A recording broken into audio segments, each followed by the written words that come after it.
Guys আজকে আমাদের পকোড়ির party হচ্ছে। দেখো সহায়তা পেঁয়াজ কাটছে, পবিত্র আসবে একটু লেট আছে, কাটা চলছে। দেখো গাইজ কি করবো, এই করে কাটতে হবে, আমাদের জীবনটাই কেটে গেল খালি ধন্যবাদ। এই দেখো আসি, দেখো গাইজ অসুন্দর ধন্যবাদ। আর এই আমাদের 500 বেসনের পকোড়ি হবে আজকে। 500 তেলও নিয়ে আসে, রিফাইন তেল। দেখো গাইজ, আর কারেন্টটাও চলে গিয়েছে, কিরকম লাগে দেখো তো গাইজ, কি অবস্থায়। কি হয়েছে এটা? জল, আমি বললাম নাকি তেল নাকি। পেঁয়াজটা নিয়ে শুকাশুকি করছে। 500 বেসনে 500 তেল হবে কিনা তোমরা গাইজ কমেন্ট করে বলো।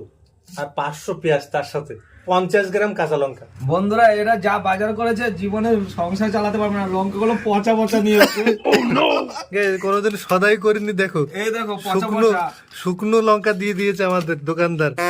আর এগুলো দেখো, এখন কি করবো, আমরা তো জানি না সদাই করতে, বাবা সবসময় করে, আমরা তো রাস্তা দিয়ে যে যাবে বলবে কি এই জায়গায় রাস্তায় গেলে কি পাগলা হয়ে গেছে।